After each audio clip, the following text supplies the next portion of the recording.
Admiral Kang Dae-ho stood on the bridge of his flagship, watching the stars through the wide window. Earth hung below them like a blue jewel, peaceful and beautiful. Ships moved in and out of orbit, carrying trade goods and passengers between. The many human colonies scattered across the galaxy. Everything seemed normal on this quiet morning, but something was wrong. The long-range sensors showed strange readings at the edge of the solar system. Kang Dae-ho had been a military officer for 30 years, and his instincts told him trouble was coming. "Sir, we're getting reports from the outer patrol ships," said his communications officer. "They're detecting unknown vessels approaching." Kang Dae-ho frowned. Unknown vessels could mean many things. Perhaps traders from distant worlds or explorers returning from the deep space missions, but the way his crew looked worried told him this was different. "How many ships?" he asked. "Hundreds, sir, maybe thousands. They're not responding to our signals." The Admiral's blood ran cold. Thousands of ships meant only one thing: invasion. He had heard rumors from the frontier colonies about a group called the Dominion. They were said to be made up of 12 different alien species, all working together under the leadership of something called the Vorthak Empire. Most humans thought these were just stories told by scared colonists. Now it seemed the stories were true. "Sound the alarm," Kang Dae-ho ordered. "Contact all defense stations. Tell them to prepare for battle. Across Earth and its surrounding space, warning sirens began to wail. The human defense fleet, which had seemed so strong just hours before, suddenly felt very small. Earth had been at peace for so long that many people had forgotten what war looked like. Dr. Park So-young was in her laboratory when the alarm started. She was studying samples of alien technology that had been found on the outer worlds. The pieces were strange and beautiful, made from materials that human science barely understood. She had been trying to figure out how they worked for months. When the alarms rang out, she looked up from her work. Through her laboratory window, she could see defense ships moving into position around Earth. Their engines glowed bright blue as they rushed to form protective lines. "All scientists report to emergency stations," came a voice over the speakers. "This is not a drill." Park So-young gathered her most important research and ran toward the command center. If aliens were really attacking, her knowledge might be the only thing that could help Earth understand what they were facing. Colonel Yoon Tae-min was training new soldiers when the invasion began. He was a tough man who had spent his life preparing for war, even though most people said war would never come. As the alarms sounded, he looked at the young faces around him. These soldiers had never seen real battle. "Listen to me," he told them. "Everything we trained for is about to become real. Stay calm, follow orders, and watch out for each other." The first alien ships appeared at the edge of the solar system like dark clouds blocking out the stars. They were huge, much larger than anything humans had ever built. Their ships looked organic, as if they had been grown rather than constructed. Strange lights pulsed along their hulls. Kang Dae-ho tried to make contact one more time. "Unknown vessels. This is Admiral Kang Dae-ho of the Earth Defense Force. Please identify yourselves and state your intentions." The response came not in words, but in action. Beams of energy lanced out from the alien ships, striking the human patrol vessels. The small ships exploded in brilliant flashes of light. In seconds, dozens of human ships and thousands of lives were gone. "Return fire!" Kang Dae-ho shouted. The human fleet launched everything they had. Missiles streaked toward the alien ships, followed by energy beams from the defense stations. Some of the weapons found their targets, causing explosions on the alien hulls. But there were so many enemy ships that destroying a few made no difference. The aliens moved with perfect coordination. Their ships spread out in patterns that seemed impossible, attacking from multiple directions at once. Human commanders tried to respond, but every time they thought they understood the alien tactics, the enemy changed their approach. On Earth's surface, people watched the battle through telescopes and video feeds from the orbital stations. At first, many thought the human fleet would win. Earth's defenses looked strong, and their weapons seemed to hurt the alien ships. But as hours passed, it became clear that humanity was losing. More and more alien ships kept arriving, while the human fleet grew smaller with each passing hour. Park So-Young reached the command center as the battle raged overhead. Military officers rushed back and forth, shouting orders and trying to coordinate the defense. She found the science coordinator, a man named Dr. Kim, who looked very worried. "What do we know about them?" she asked. "Not much," Dr. Kim replied. "Their technology is far ahead of ours. Our weapons barely scratch their larger ships. They seem to have some kind of shielding that we can't penetrate." Park So-Young thought about the alien artifacts she had been studying. "I think I might know something that could help." She explained her research to Dr. Kim, describing the strange materials and energy patterns she had discovered. But before she could finish, the lights in the command center flickered. Outside, explosions lit up the sky. The aliens had broken through the outer defenses and were now attacking Earth itself. Colonel Yoon Tae-min watched from a hilltop as alien ships descended toward the planet's surface. They moved slowly and deliberately, like predators that knew their prey could not escape. The ships were even more frightening up close, massive things that seemed to bend light around them. "All units, prepare for ground assault," he spoke into his radio. "Remember your training." But no amount of training could have prepared them for what came next. The alien ships began dropping strange objects that looked like metallic seeds. When these objects hit the ground, they opened up and released creatures unlike anything humans had ever seen. Some of the aliens walked on two legs like humans, but they were taller and their skin seemed to shift color. Others moved on multiple limbs and had features that hurt to look at directly. All of them carried weapons that fired energy instead of bullets. The human soldiers fought bravely, but their weapons were almost useless against the alien technology. Bullets bounced off alien armor, and even their strongest explosives barely slowed the invaders down. Admiral Kang Dae-ho made a desperate decision. "All remaining ships, fall back to the secondary defense line. We need to protect the evacuation ships."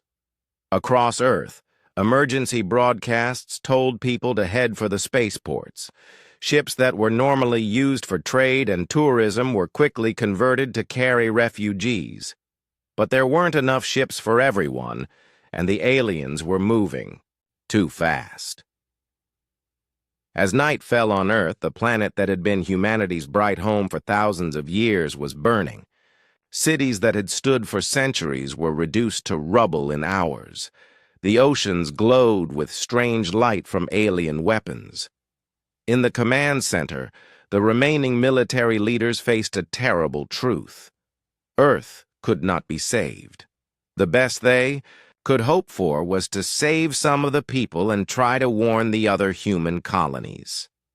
"Send the emergency signal to all colonies," Kang Dae-ho ordered with a heavy heart.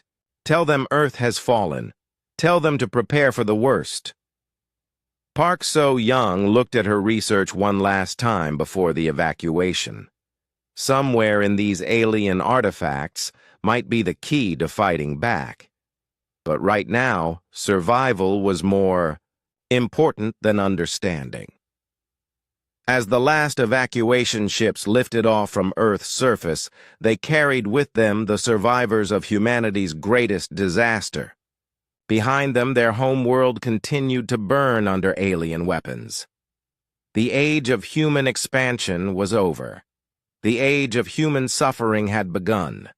The Dominion had won their first battle, but they had no idea what kind of enemy they had just created.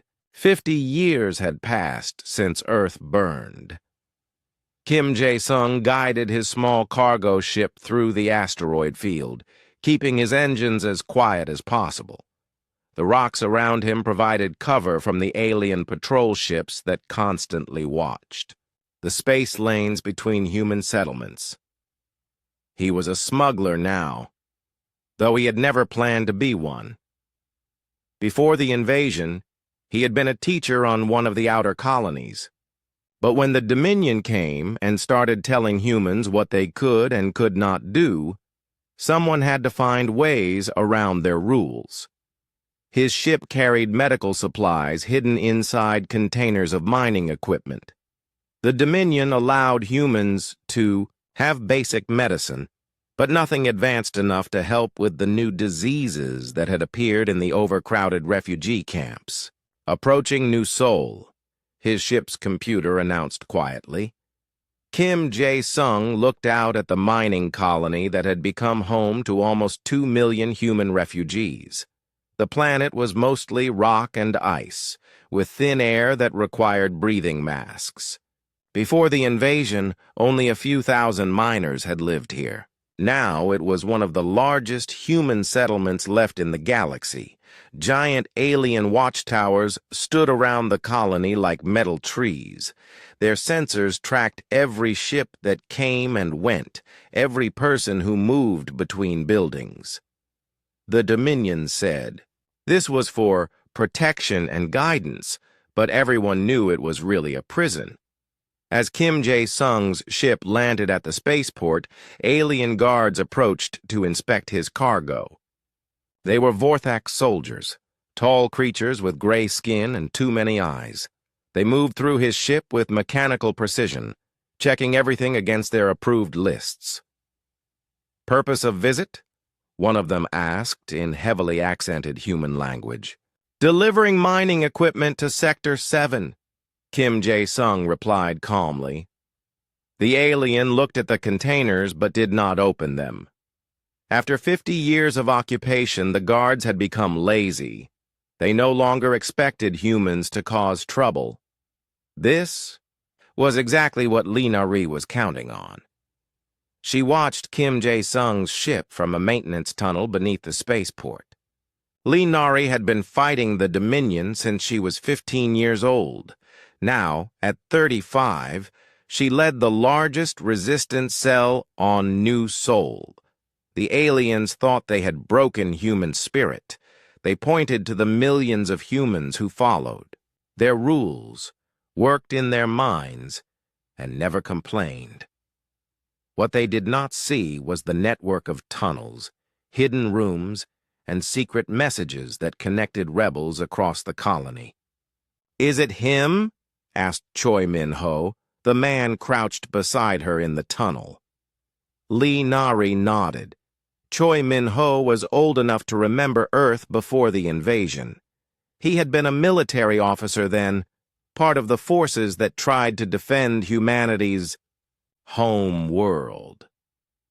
The defeat had left scars on his mind, but it had also taught him valuable lessons about fighting a stronger enemy. "Kim Jae-sung always delivers what he promises," Lee Na-ri said. "The medical supplies will help us prepare for the next phase." They waited until the alien guards finished their inspection and left. Then Lee Na-ri led her team through the tunnels to intercept Kim Jae-sung before he reached his official delivery point. The smuggler was not surprised to see them. He had been working with the resistance for years, though he tried to avoid knowing too many details. The less he knew, the less he could tell the aliens if he was caught. "Special delivery," he said quietly, opening one of the containers. Inside, Hidden beneath the mining equipment were medical scanners, surgical tools, and most importantly, communication devices that could not be detected by Dominion sensors. Li Na-ri examined one of the communicators. It was smaller than her thumb and looked like an ordinary piece of metal. But when activated, it could send messages across the galaxy using frequencies the aliens had not yet learned to monitor. "How many colonies now?" she asked. 47. "Confirmed," Kim Jae-sung replied. "Maybe more. The network keeps growing." This was the secret the Dominion did not know. They thought they were dealing with scattered groups of desperate humans. In reality, the Resistance had been building connections for decades.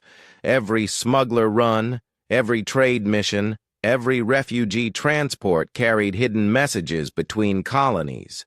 Choi Min-ho helped unload the supplies. As a former military officer, he understood the importance of good intelligence. For years, he had been collecting information about Dominion forces, their patrol patterns, and their weaknesses. "The aliens are getting comfortable," he told Li Na-ri. "They think we're not a threat anymore." "Good," she replied. "Let them keep thinking that." Deep in the tunnels beneath New Seoul, the Resistance had built something the aliens would never expect, a command center that could coordinate operations across multiple star systems. The room was small and crude, carved out of solid rock and hidden behind false walls. But the equipment inside was more advanced than anything the Dominion knew humans possessed. Li Na-ri activated the communication array and began sending coded messages to resistance cells on other colonies. The messages looked like ordinary trade reports or personal letters, but hidden in the words were instructions for something the aliens could not imagine. "Operation Phoenix is approved for next month," she transmitted. "All cells confirm readiness." The replies came back quickly. 47 human settlements, scattered across hundreds of light years, all confirming they were ready for the largest coordinated action since Earth's fall. The plan was not to win a war. Everyone knew that was impossible with their current resources. Instead, they would strike at specific targets across the galaxy at exactly the same time.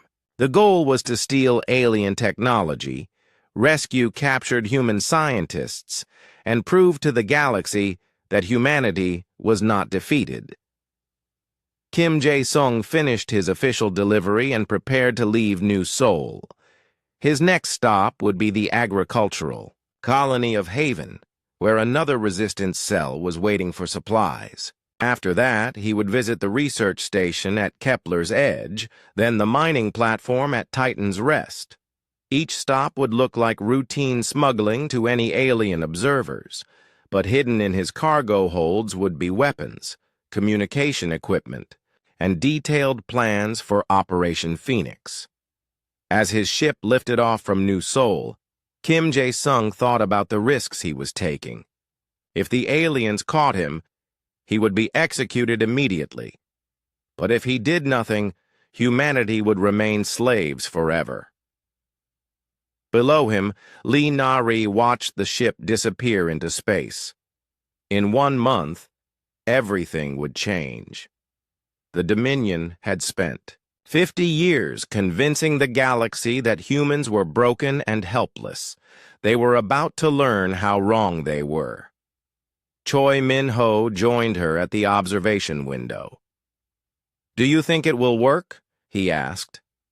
"It has to," Li Na-ri replied. "We've spent too long hiding in the shadows.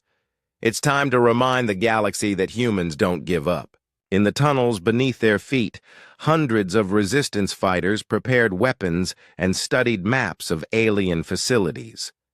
They knew the odds were against them. They knew many of them would probably die.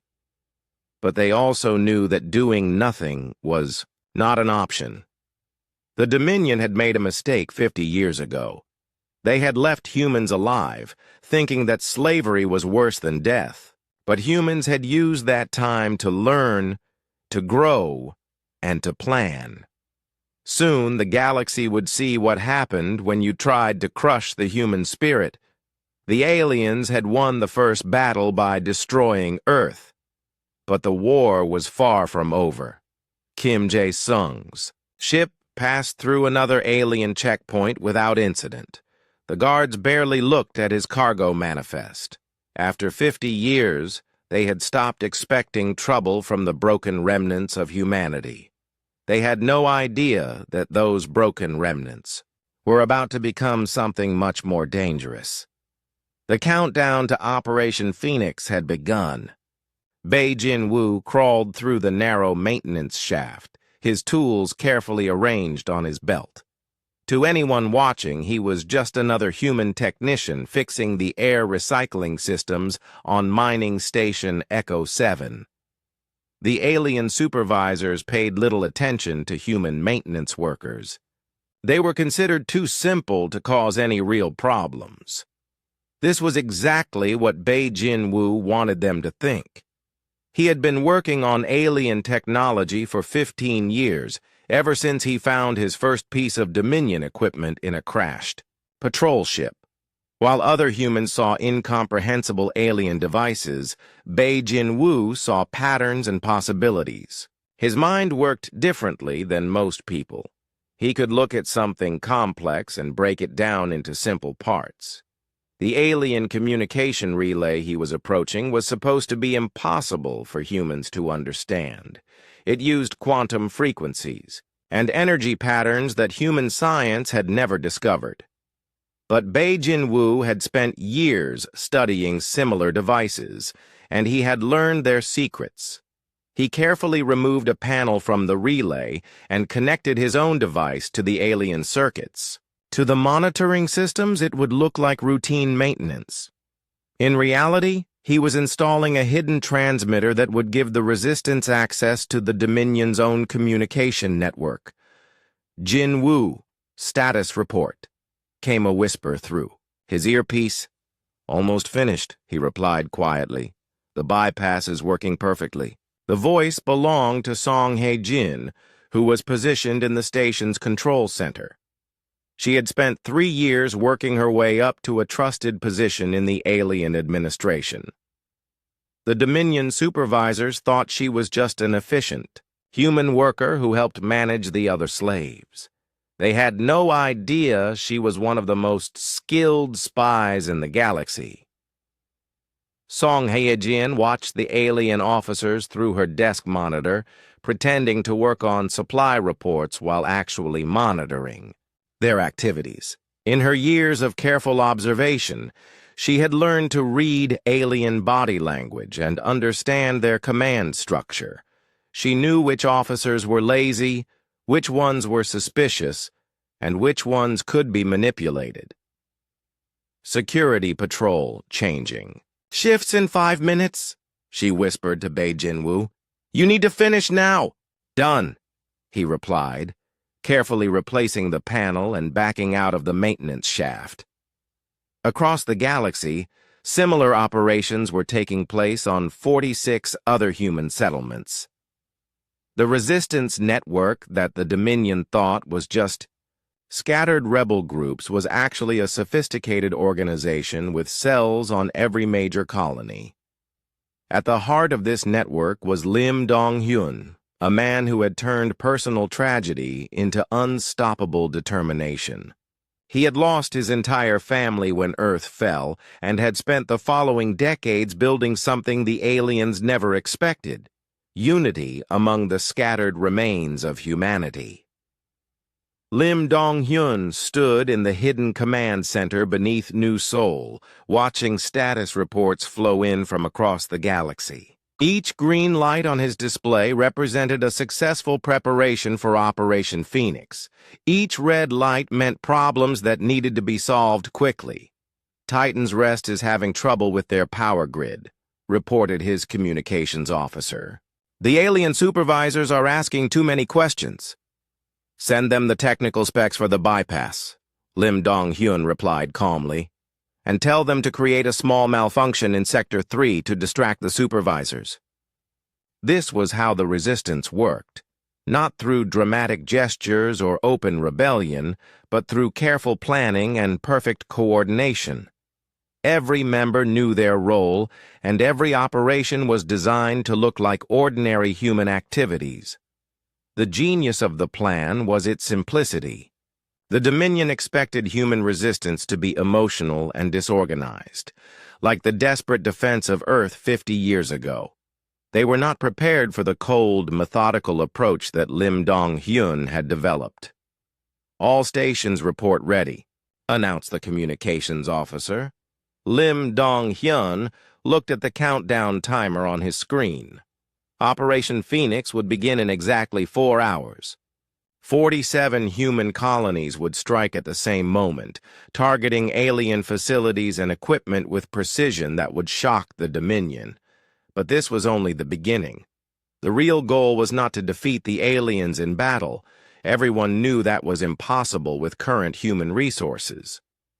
The goal was to steal specific pieces of alien technology that could change everything.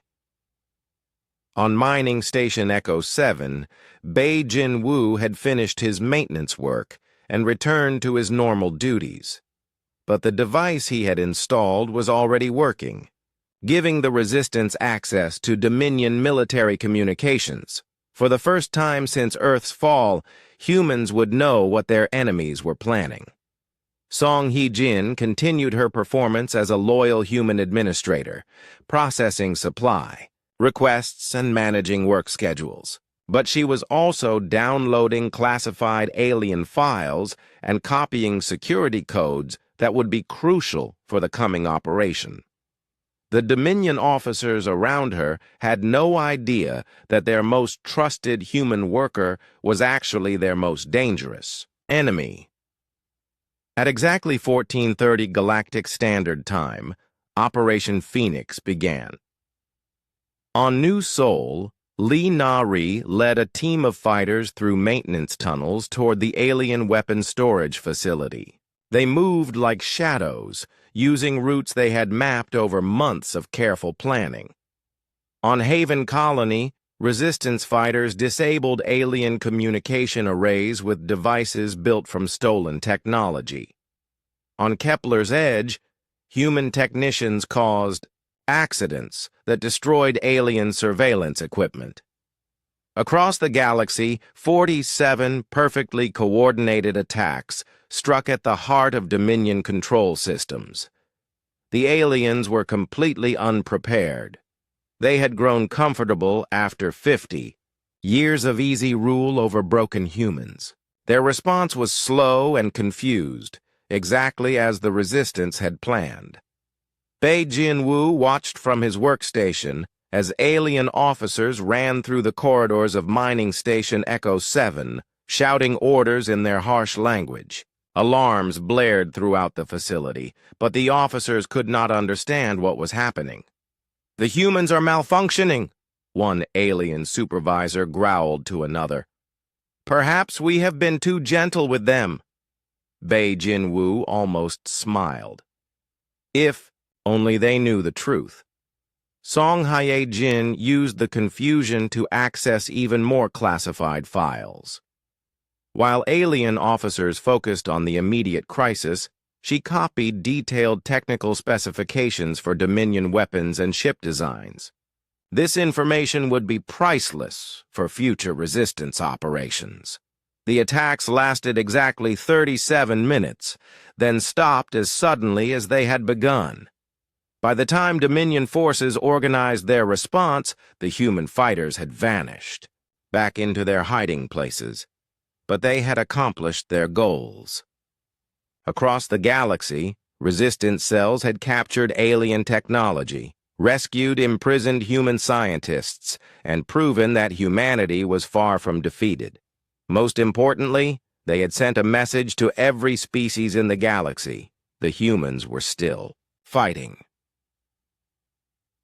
Lim Dong-hyun watched the final reports come in from all 47 operations. Every single mission had succeeded.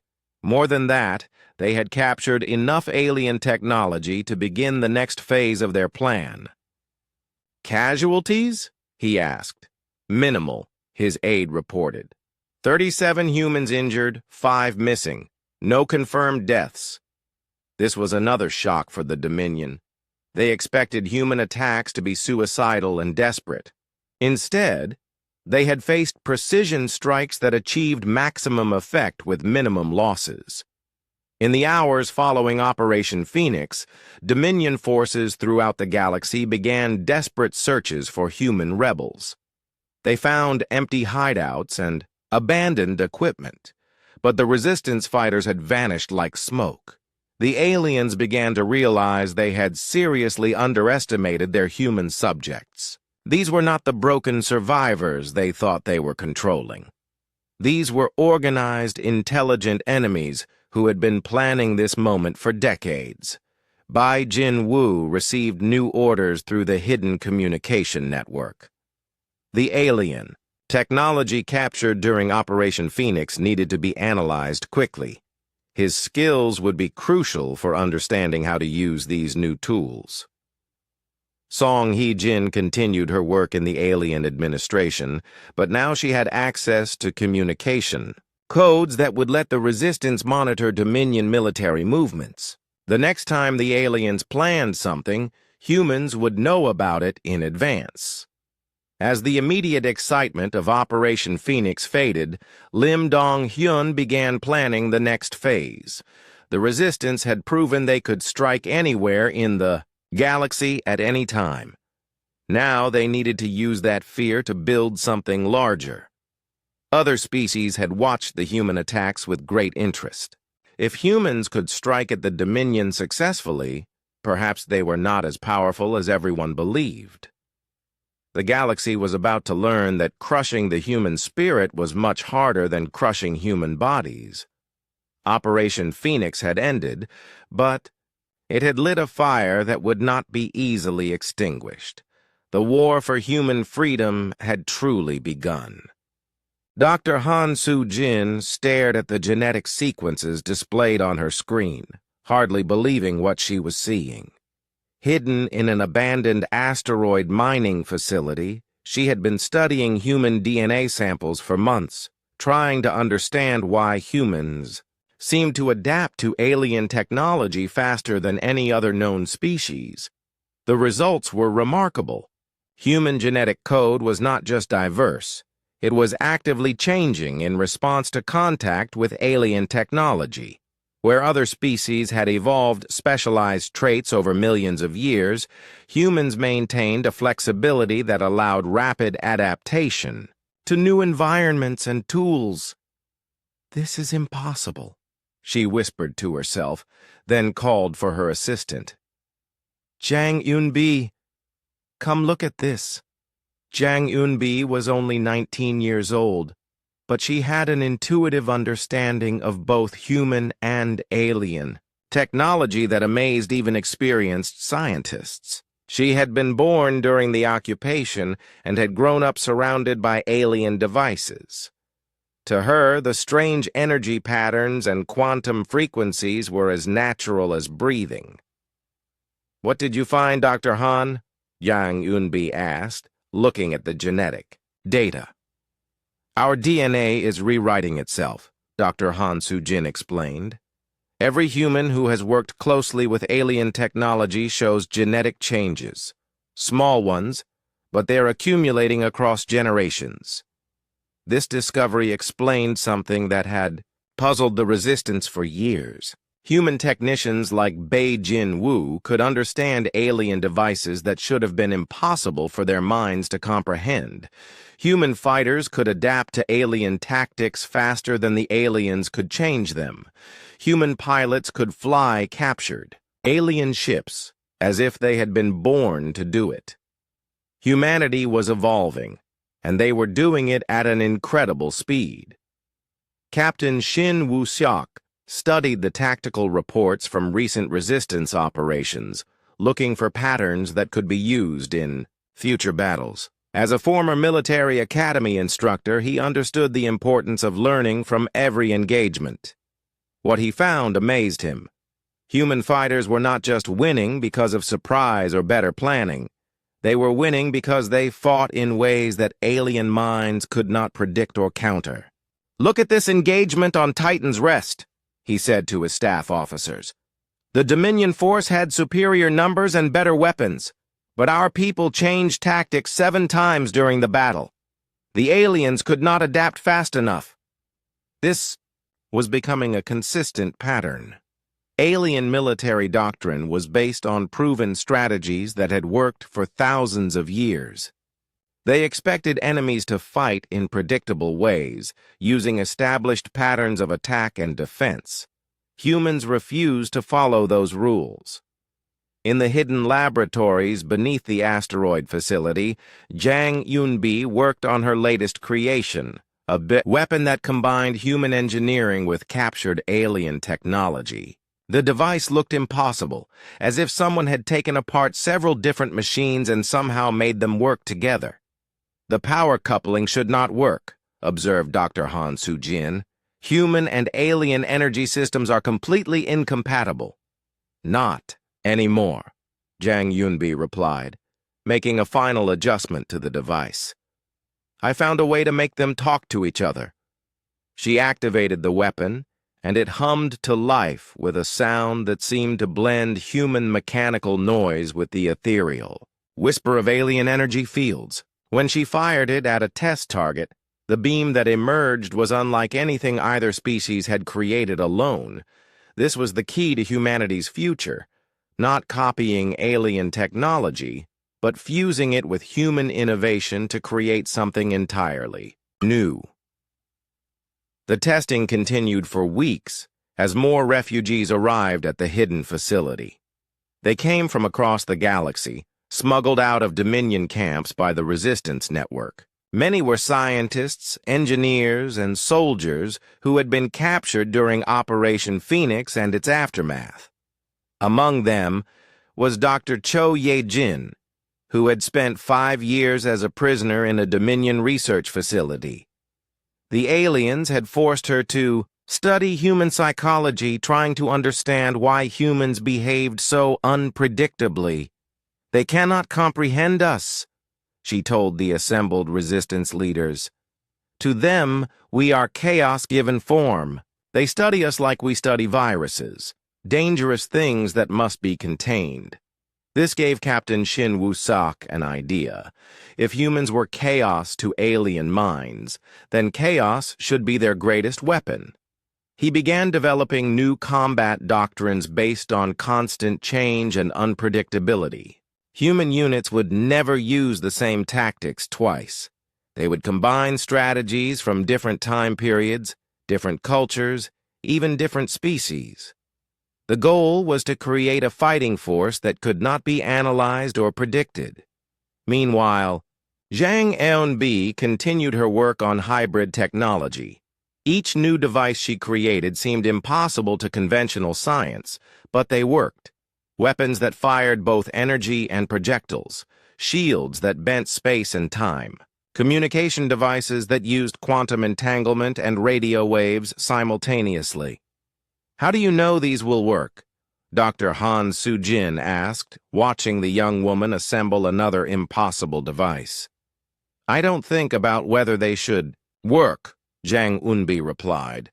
"I think about what I need them to do, then figure out how to make that happen."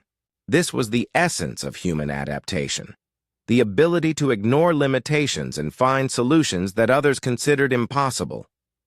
The breakthrough came when Dr. Cho Ye-jin suggested combining genetic enhancement with technological augmentation. If human DNA was already changing in response to alien contact, why not guide that change deliberately? "We could accelerate the adaptation process," she explained to the research team.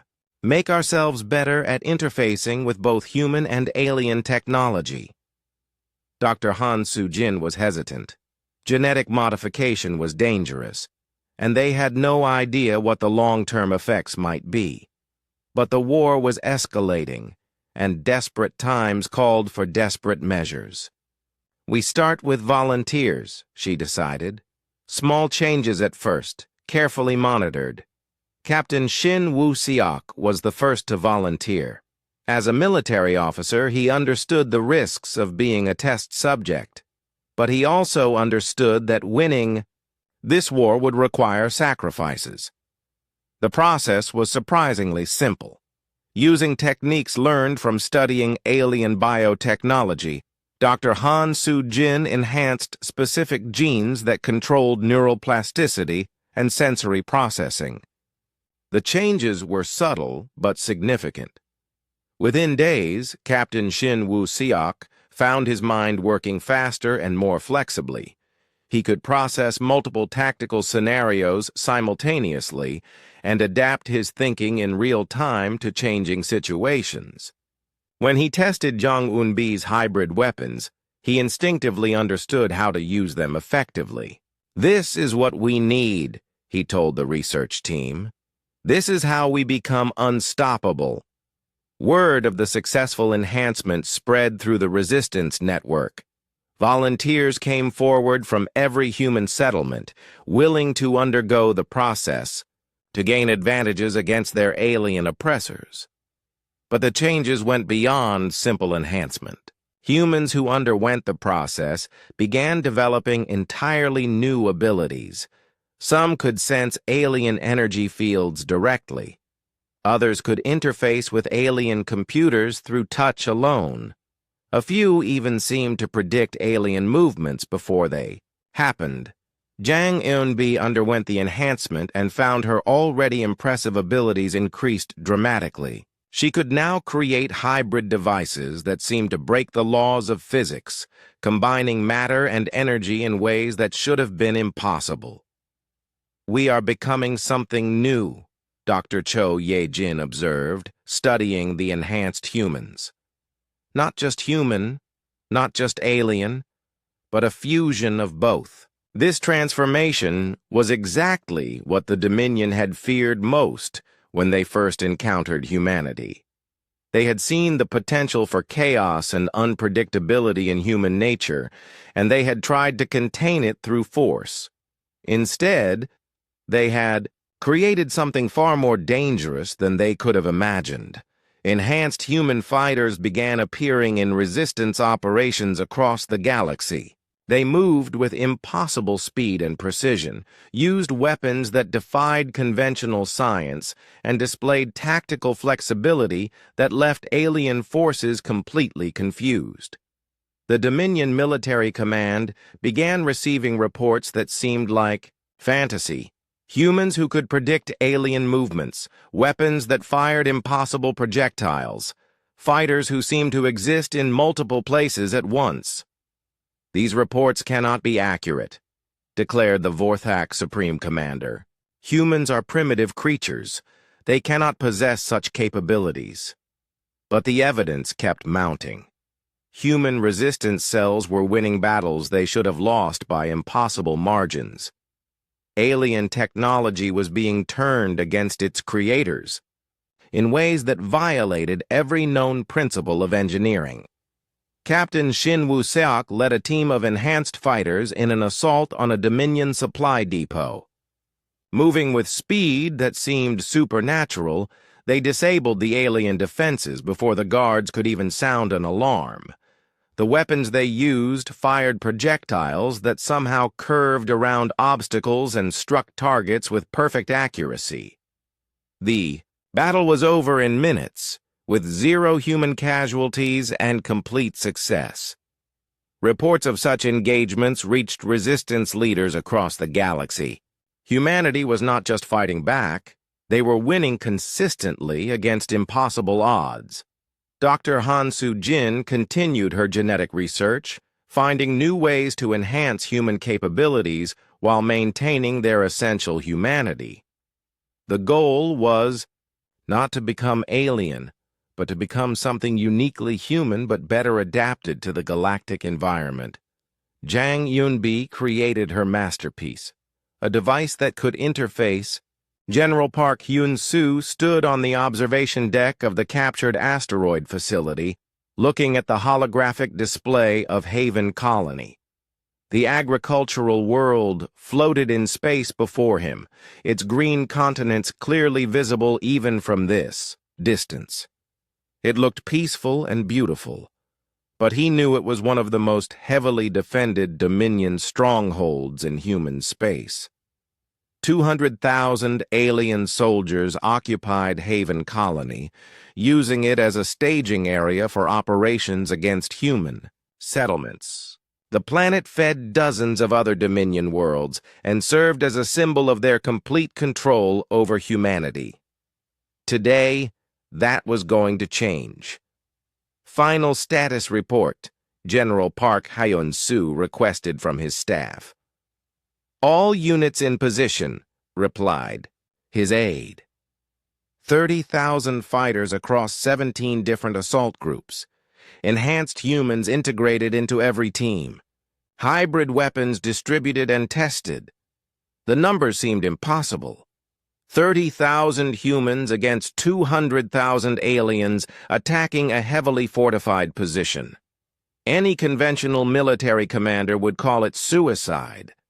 But these were not conventional humans anymore. Kwon Mi-young checked her equipment one final time as her strike team prepared for insertion. She had been enhanced 3 months ago and was still adjusting to her new capabilities.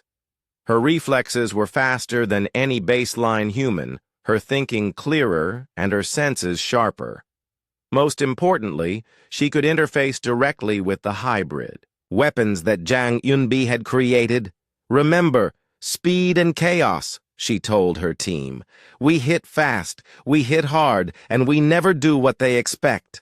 Her team consisted of 12 enhanced humans, each carrying weapons that would have been impossible to create just a year ago. Their armor was a fusion of human engineering and alien materials, providing protection while maintaining mobility. Sang-min coordinated communications from the command ship, using Bei Jin-woo's hacked alien relays to monitor Dominion forces throughout the system. The aliens had no idea that their own communication network was being used against them. Dominion patrol ships are maintaining standard patterns, he reported. They show no signs of increased alertness. This was crucial to the plan. The attack had to achieve complete surprise, or the superior alien numbers would overwhelm the human forces. General Park Hyun-soo gave the order that would change everything. Operation Liberation begins now.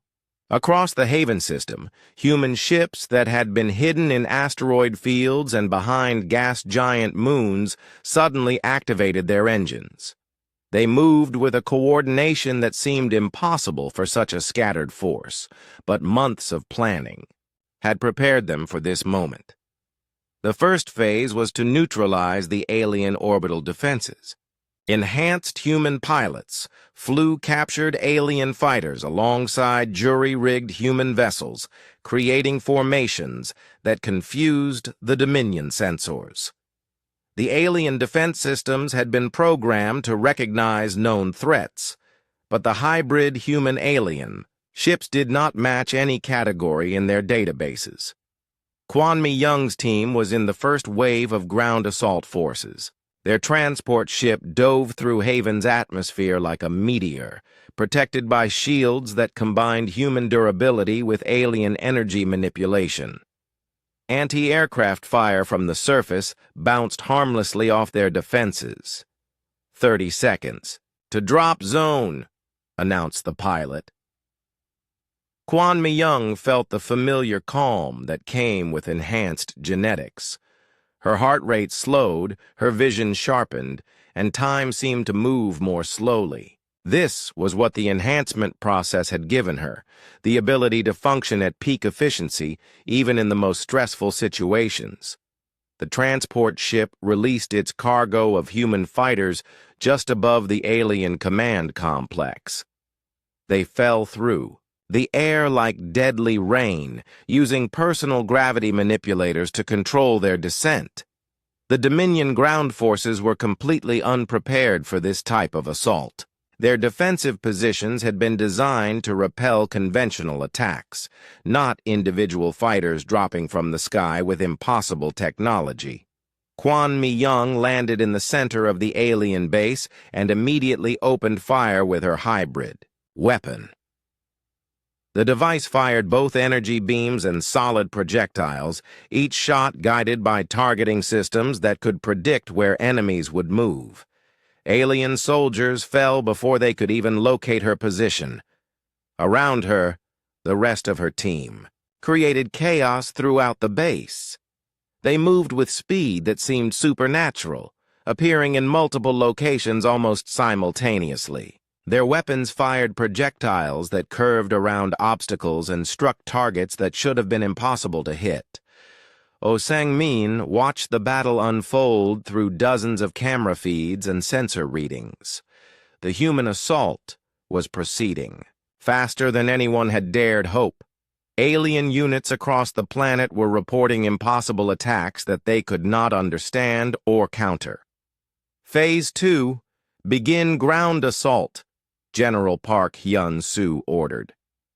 This was the most ambitious part of the plan. While Kwon Mi-young's team and others like it created confusion at key defensive positions, the main human force would assault the primary alien stronghold directly. The attack came from 17 different directions simultaneously. Human fighters emerged from forests, rivers, underground tunnels, and even the sky itself. Each group used different tactics and weapons, creating a pattern of chaos that the alien defenders could not analyze or predict. The Dominion forces tried to respond with their standard military doctrine, but every time they organized a defense, the humans changed their approach. Units that had been attacking from the east suddenly appeared in the west. Weapons that fired energy beams began launching explosive projectiles. Fighters who had been moving on foot suddenly took to the air. "The humans are malfunctioning," reported a confused Vorthak commander to his superiors. "Their tactics make no logical sense." This was exactly what General Park Hyun-soo had hoped to hear. The aliens were trying to apply logic to a deliberately chaotic situation, and their rigid thinking was working against them. Enhanced human fighters moved through the alien lines like a force of nature. Their hybrid weapons cut through alien defenses that had never been penetrated. Their speed and agility allowed them to strike and disappear before the enemy could respond. Kwon Mi-young reached the central command tower and began her assault on the primary target. The building was protected by energy shields that should have been impenetrable, but her weapon fired projectiles that somehow passed through solid barriers. Inside the tower, alien officers struggled to understand what was happening to their forces. Their sensors showed human attacks everywhere, but the patterns made no sense. Small groups of humans were defeating much larger alien units. Weapons that should not exist were destroying equipment that should have been invulnerable.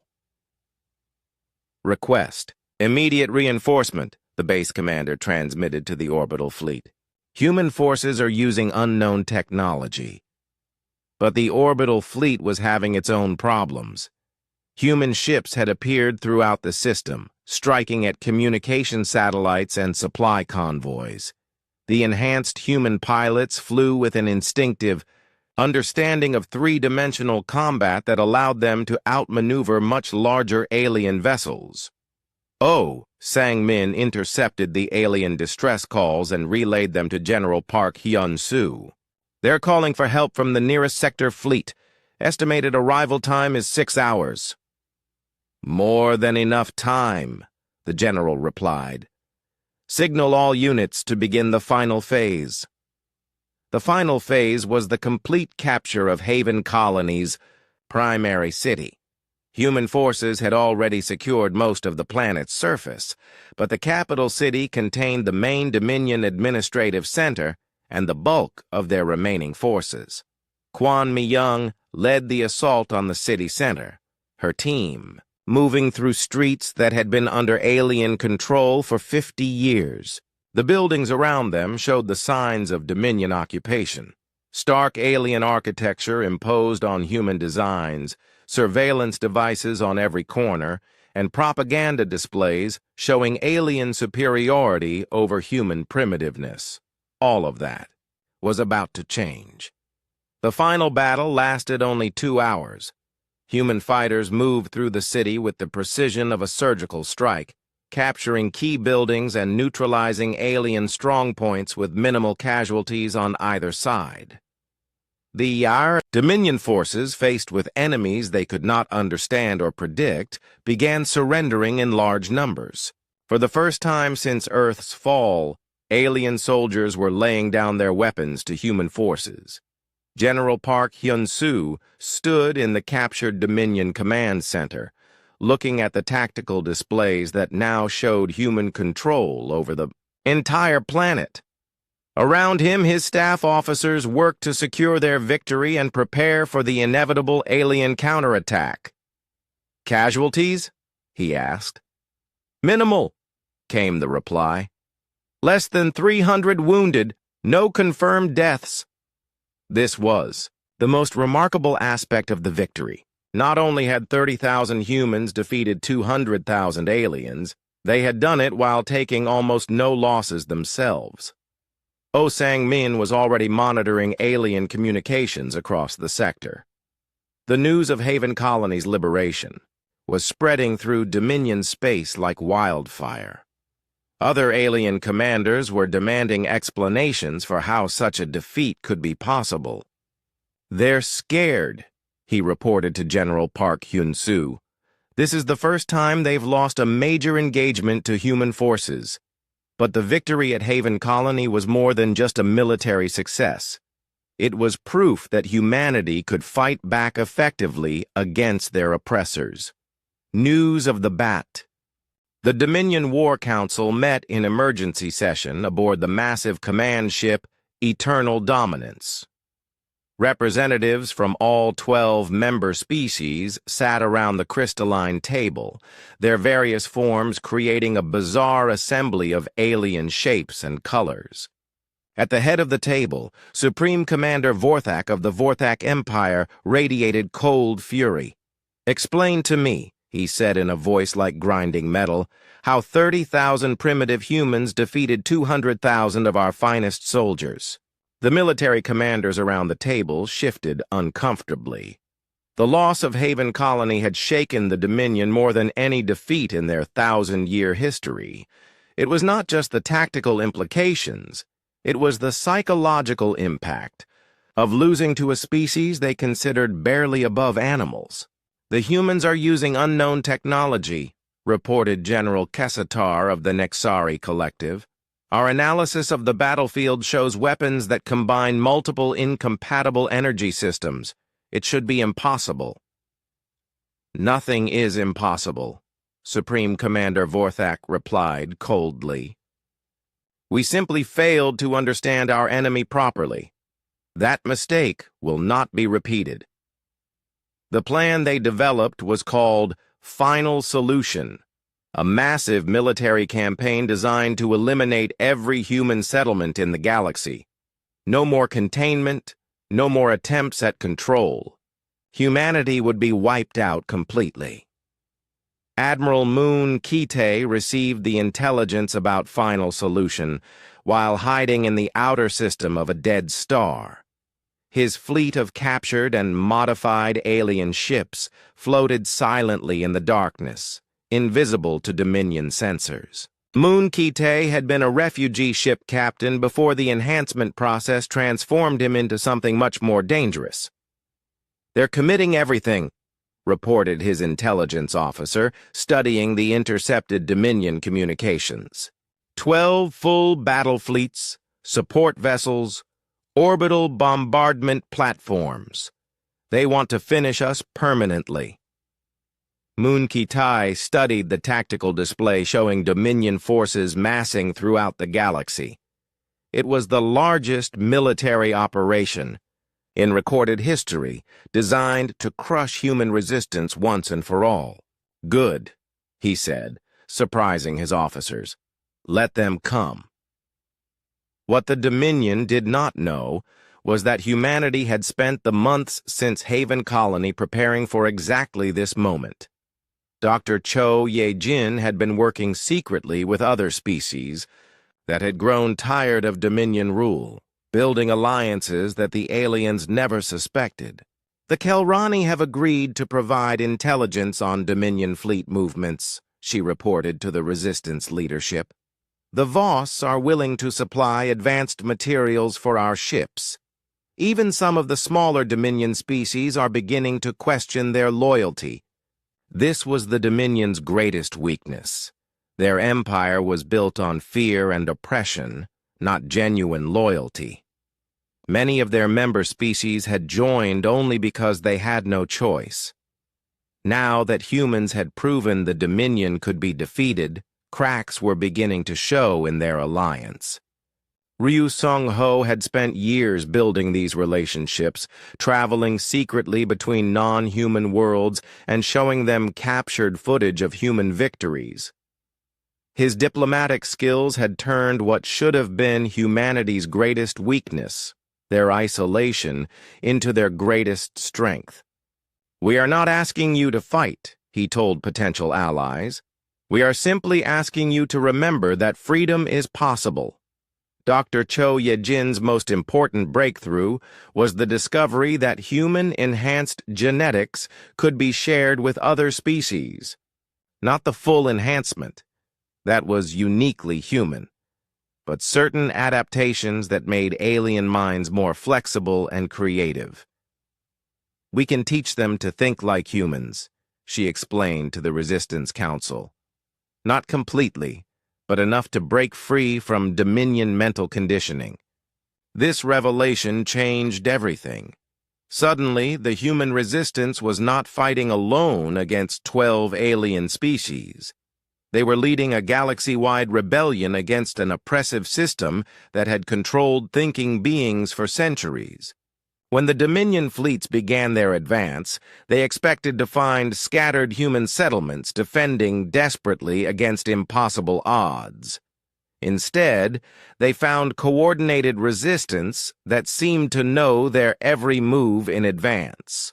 Admiral Moonkite's fleet struck first, appearing out of nowhere to attack the Dominion supply lines. His ships moved with the fluid grace of enhanced human thinking, adapting their tactics in real time as the situation changed. "Their fleet composition is wrong," observed his tactical officer, watching the Dominion ships struggle to respond. "They're fighting us like we're other aliens." This was the crucial insight. The Dominion military doctrine was based on fighting other rigid, hierarchical societies. They expected enemies to follow predictable patterns of behavior and stick to proven strategies. Humans did neither. The enhanced human crews on Moonkite's ships fought with a flexibility that confused alien sensors and targeting systems. They would appear to retreat, then suddenly attack from an unexpected direction. They would use weapons, in combinations that made no sense to alien military theory, but worked perfectly in practice. On Haven Colony, General Park Hyun-soo prepared his defenses for the coming siege. The planet had become a symbol of human resistance, and the Dominion would throw everything they had at it. But Haven was no longer just a human world.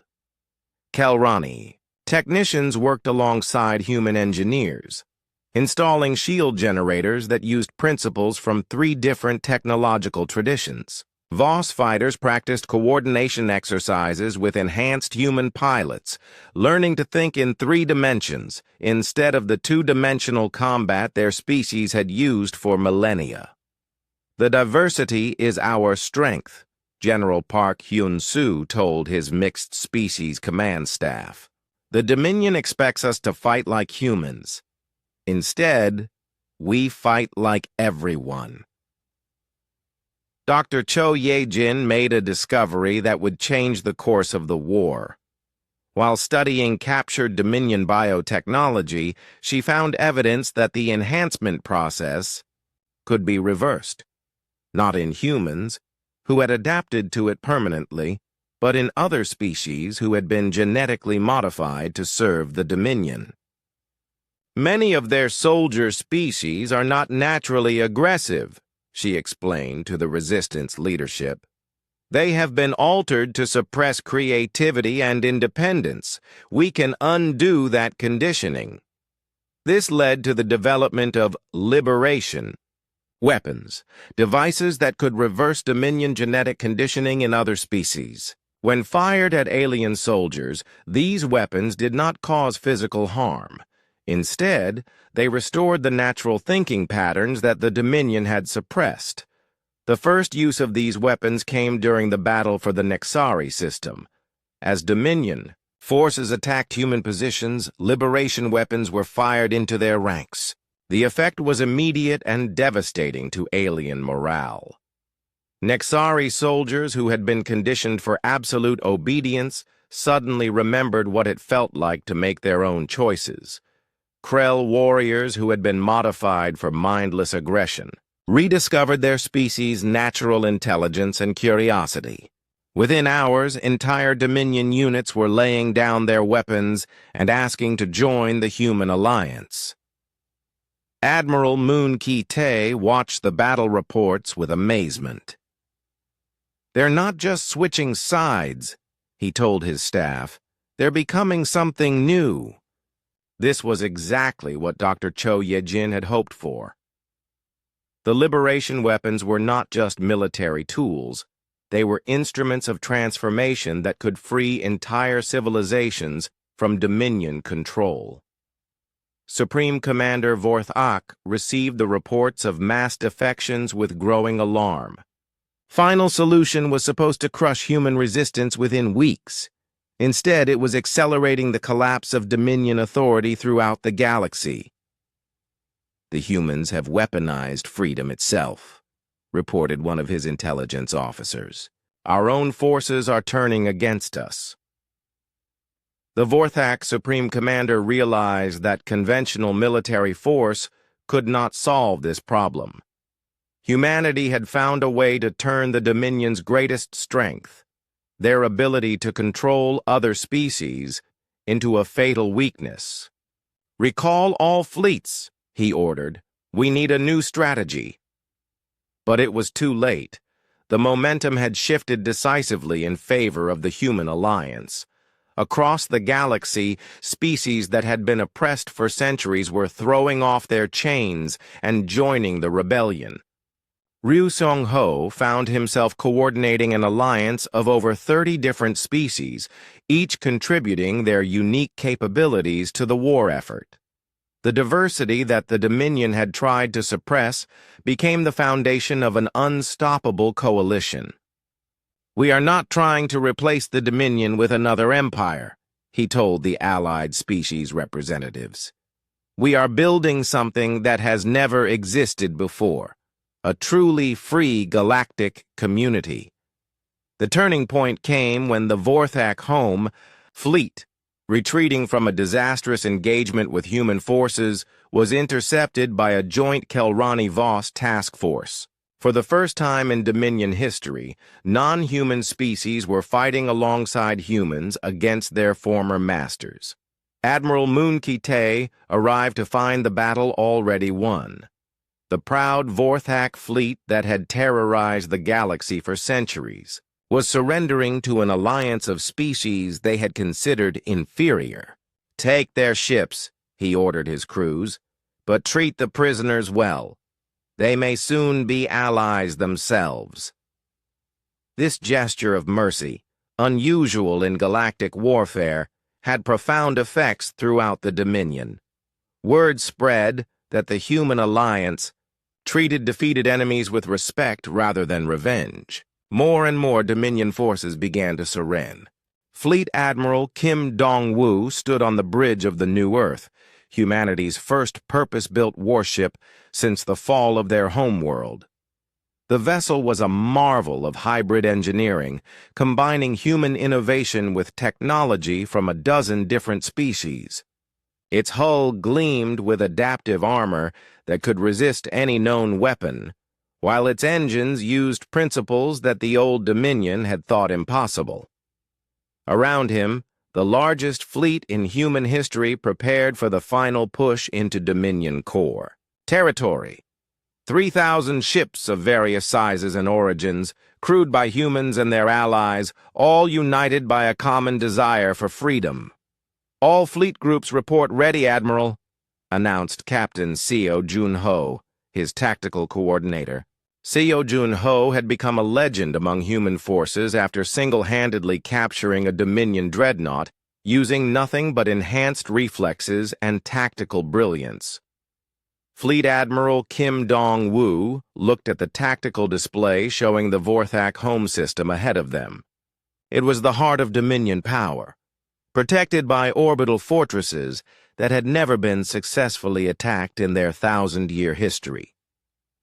"Today we finish what they started 50 years ago," he announced to the fleet. "But we do it better than they did. We do it with honor." Dr. An Subin worked in her laboratory aboard the flagship, making final adjustments to humanity's most devastating weapons.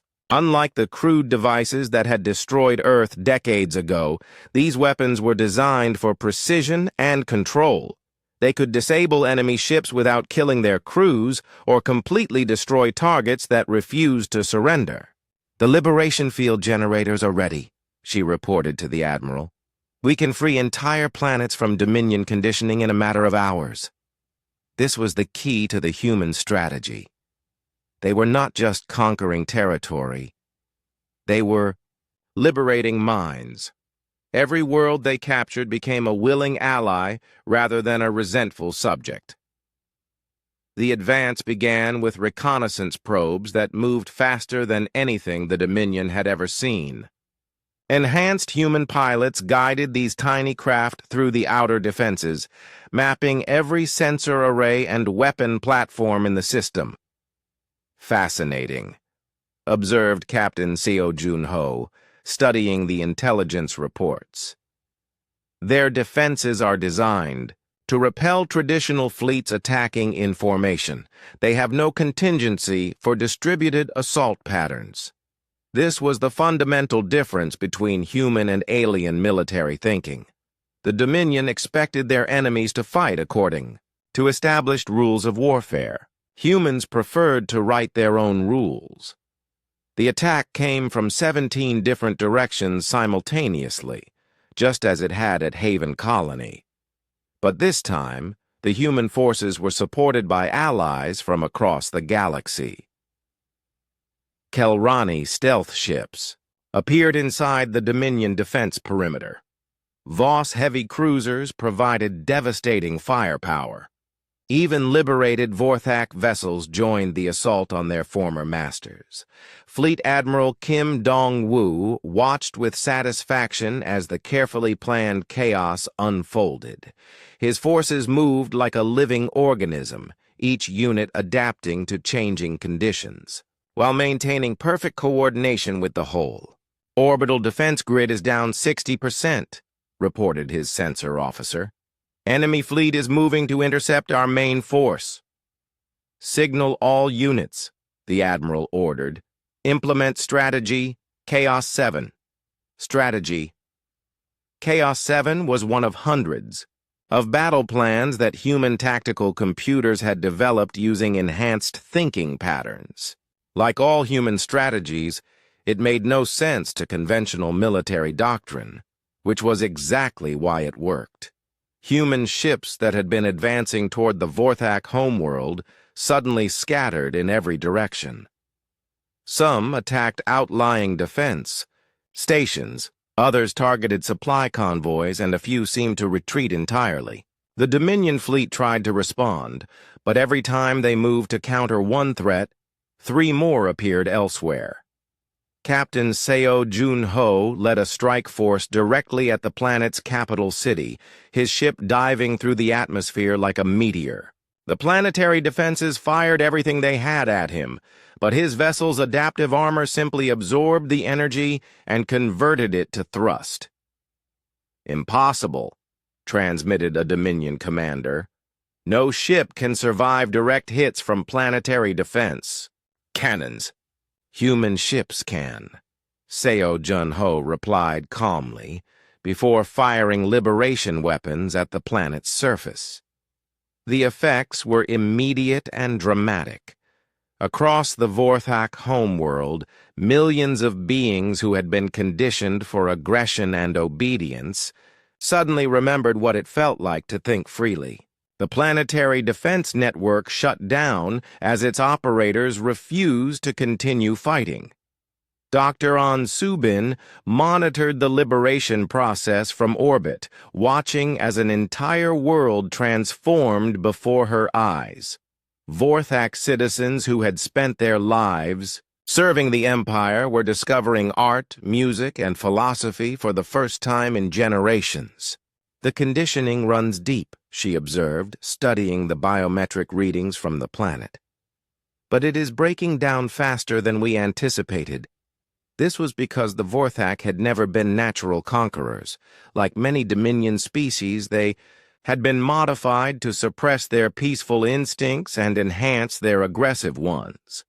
When the liberation weapons removed those modifications, their true nature reasserted itself. Fleet Admiral Kim Dong-woo received surrender offers from across the system as word of the liberation spread. Dominion commanders who had fought fanatically just hours before were now asking to join the human alliance. "Accept all surrenders," he ordered, "but verify their liberation status before allowing them near Allied vessels." This careful approach had saved human lives throughout the campaign. Some Dominion officers were too deeply conditioned to be freed immediately and required special treatment to restore their natural personalities. The final battle of the war came when Supreme Commander Vorthak himself appeared with the last loyal Dominion fleet. His ships were manned by Vorthak who had undergone such extreme conditioning that they could no longer function without constant orders from their superiors. "So be it," Fleet Admiral Kim Dong-woo said sadly. "If they cannot be freed, they must be stopped." The engagement was brief but decisive. Human ships moved with the fluid precision that had become their trademark, while their allies provided support from every angle. The Dominion fleet, despite its technological advantages, could not adapt to the constantly changing tactical situation. Captain Seo Jun-ho led the assault on Supreme Commander Vorthak's flagship. His ship danced between the massive vessels, weapons, striking at precise points that Dr. An Subin had identified as critical systems. "Your empire is finished," he transmitted to the Dominion leader.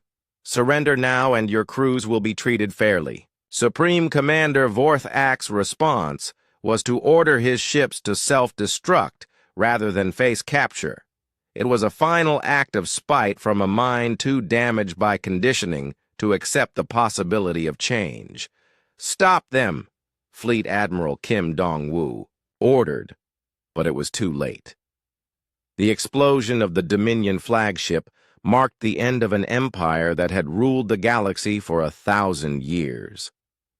But the victory felt hollow to the human commanders, who had hoped to save even their enemies from the conditioning that had made them monsters. Dr. An Subin analyzed the wreckage, searching for any survivors who might still be saved. She found a few Vorthak crew members who had been partially shielded from the explosion, their conditioning weakened by the trauma. "They can be helped," she reported to the Admiral. "Given time and care, they might remember who they were before the Empire." This became the template for post-war reconstruction. The human alliance did not seek revenge against their former enemies, but instead worked to heal the damage that centuries of oppression had caused to every species in the galaxy. Fleet Admiral Kim Dong-woo established his headquarters on the liberated Vorthak homeworld, which was renamed Freedom by its grateful inhabitants. From there, he coordinated the peaceful occupation of remaining Dominion territories. The process was remarkably smooth. Most Dominion worlds surrendered willingly when they learned about the liberation technology, species that had been modified, for aggression discovered their natural peaceful instincts. Worlds that had been strip-mined for resources began programs to restore their environments. Captain Seo Jun-ho led teams of specialists to the most heavily conditioned Dominion worlds, working with Dr. An Subin to develop new liberation techniques for each species' unique biology. It was slow, careful work that required patience and compassion. "We are not just ending a war," he told his teams. "We are healing a galaxy." The transformation was remarkable.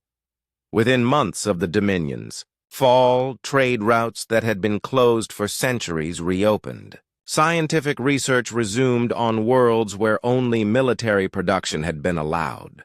Art and music flowered in places where creativity had been suppressed for generations. Ryu Seong-ho worked with representatives from hundreds of species to design a new form of galactic government based on cooperation rather than domination. The Galactic Federation would have no supreme ruler, no single dominant species, and no forced tribute from member worlds. "Every species brings something unique to the galaxy," he explained to the Constitutional Convention. "Our strength comes from diversity, not uniformity." Dr. An Subin made another breakthrough when she discovered that the enhancement process could be adapted to help other species develop their own unique capabilities. Kelrani, enhanced for stealth, became nearly... President Lee Hae-won stood at the window of her office in the newly constructed Capitol building on New Geneva, watching ships from 100 different worlds arrive for the first Galactic Federation assembly. The sight still amazed her, vessels of every conceivable design working together in perfect harmony, their differences celebrated rather than suppressed. 5 years had passed since the fall of the Dominion, and the galaxy had transformed in ways that would have seemed impossible during the dark years of human oppression. Where once there had been fear and rigid control, there was now cooperation and creative chaos that produced miracles on a daily basis. "The final vote count is in," announced Ambassador Choi Jun-gi, her chief diplomatic advisor. "The Galactic Constitution has been ratified by unanimous consent from all 412 member species." Lee Hae-won smiled. The document that would govern the galaxy for generations to come had been written by representatives from every known intelligent species, incorporating legal traditions and philosophical insights from across the cosmos. It was a masterpiece of collaborative thinking that could only have been created by minds freed from the limitations of Dominion conditioning. Dr. Yang Min-ji worked in the Federal Archives, documenting humanity's incredible journey from nearly extinct refugees to leaders of galactic civilization. Her historical records would ensure that future generations understood the price of freedom and the importance of protecting it. "The transformation data is remarkable," she told her research team. "In just 5 years, we have seen more scientific advancement than occurred in the previous 5 centuries under Dominion rule. This acceleration was the direct result of liberation technology and enhanced thinking. When millions of brilliant minds were freed from artificial constraints and encouraged to work together, the results exceeded everyone's wildest expectations. Meanwhile, on Earth, the restoration project continued its miraculous work. The planet that had been reduced to a burning wasteland was slowly returning to life. Oceans that had been poisoned were running clear again. Forests were growing in places where nothing had lived for 50 years. Captain Shin Woo-sok led one of the restoration teams, using advanced terraforming technology developed by the combined knowledge of dozens of species. His enhanced abilities allowed him to coordinate massive engineering projects with precision that would have been impossible for baseline humans. The atmospheric composition is approaching pre-invasion levels, he reported to the Earth Restoration Council. We should be able to remove the breathing apparatus requirements for most areas within 2 years. But Earth's restoration was about more than just environmental healing. Cities were being rebuilt using architectural styles that blended human tradition with alien innovations. The result was beautiful beyond description, structures that seemed to grow from the landscape like living things, yet clearly showed their human origins. Dr. Park So-young, now in her 70s, but still sharp thanks to medical advances shared by allied species, worked on the most ambitious project of all, the Memorial of Unity. The vast complex would tell the story of every species that had suffered under Dominion rule and celebrate their journey to freedom. We must never forget the cost of our liberation, she said, reviewing the plans for exhibits that would honor both human and alien victims of oppression. And we must never allow such tyranny to rise again. The memorial would include a special section dedicated to the enhanced humans who had made victory possible. Many of them had paid a heavy price for their abilities. Shortened lifespans, psychological stress from processing information at superhuman speeds, and the constant burden of being living weapons in a war for survival. Admiral Moon Kite, now serving as head of the Federal Defense Force, worked to ensure that the mistakes of the past would never be repeated. The new military was designed not for conquest but for protection, with strict safeguards to prevent any single species from dominating others. Our job is to defend freedom, not impose it, he told his mixed species officer corps. We are guardians, not rulers. The Federal Defense Force was itself a marvel of cooperation. Human tactical flexibility combined with Kelrani stealth technology, Voss engineering expertise, and the strategic wisdom of dozens of other species. Their ships could respond to any threat with capabilities that no single species could have, developed alone. Kim Jae-sung had traded his smuggling ship for a massive cargo vessel that carried goods and people between the Federation worlds. Trade was booming as species that had been isolated for centuries discovered the benefits of free exchange. His routes now included stops at worlds that had been forbidden to outsiders under Dominion rule. Business is good, he told Lee Nari. During a visit to New Seoul, which had been transformed from a dreary mining colony into a thriving industrial center. People want to see the galaxy, learn from each other, build something better together. Lee Nari herself had become the leader of the Reconstruction Corps, an organization dedicated to healing the damage done by centuries of oppression. Her teams worked on worlds across the galaxy, helping liberated species rebuild their societies and rediscover their cultural heritage. Every world tells a different story, she explained to a group of young volunteers. But they all end the same way, with freedom. The volunteer corps was another sign of how much the galaxy had changed. Young people from hundreds of species worked together on reconstruction projects, learning from each other and building friendships that crossed every boundary of biology and culture. Jang Yunbi, now recognized as one of the galaxy's leading technology experts, led research teams that continued to push the boundaries of what was possible. Her laboratories produced innovations that seemed like magic, devices that could translate not just languages, but entire ways of thinking, allowing species to truly understand each other for the first time. We are creating technologies of connection, she explained to the Galactic Science Council. Tools that bring us together rather than tear us apart. Her greatest achievement was the development of universal enhancement technology. Unlike the specialized human enhancements that had been developed during the war, these new modifications could be adapted to any species, allowing them to develop their unique potential while maintaining their essential nature. The Vorthak, once the galaxy's most feared conquerors, had become some of its most dedicated peacekeepers. Freed from their artificial conditioning, they revealed natural abilities as mediators and counselors. Their deep understanding of the psychology of oppression made them uniquely qualified to help other species heal from trauma.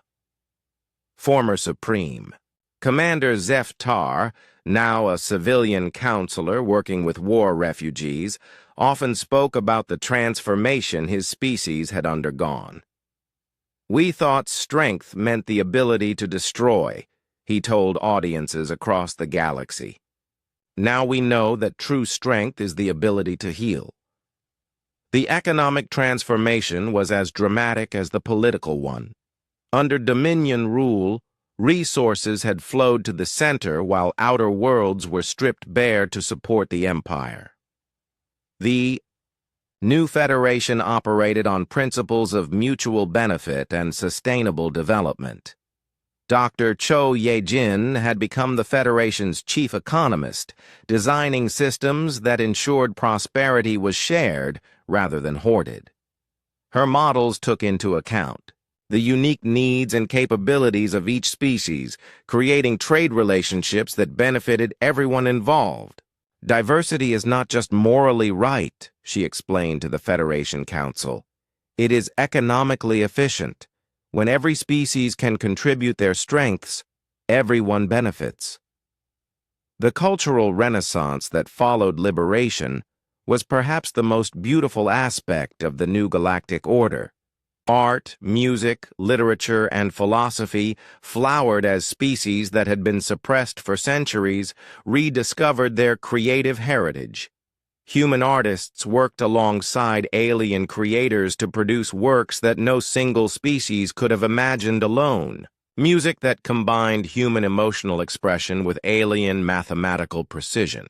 Sculptures that used human understanding of form with alien mastery of exotic materials. Poetry that bridged the gap between different ways of perceiving reality. President Lee Hae-won attended the opening of the first Galactic Cultural Festival, held on the restored Earth. Representatives from every Federation world had come to share their art and learn from others. The celebration lasted for weeks and produced collaborative works that would be treasured for generations. "This is what we fought for," she said, watching a performance that combined human dance with Kelrani light, manipulation, and Voss harmonic resonance. Not just survival, but the chance to create something beautiful together. The educational transformation was equally remarkable. Young beings from across the galaxy could now study at institutions that offered knowledge from hundreds of different traditions. Human universities welcomed alien students, while human scholars traveled to distant worlds to learn from other cultures. Dr. Yang Min-ji established the first galactic university on New Geneva, where students could pursue studies in fields that had never existed before. Comparative consciousness studies, multi-species engineering, xenological philosophy, interspecies psychology. "We are creating new forms of knowledge," she told the first graduating class. "Understanding that emerges from the meeting of different minds. The gradua,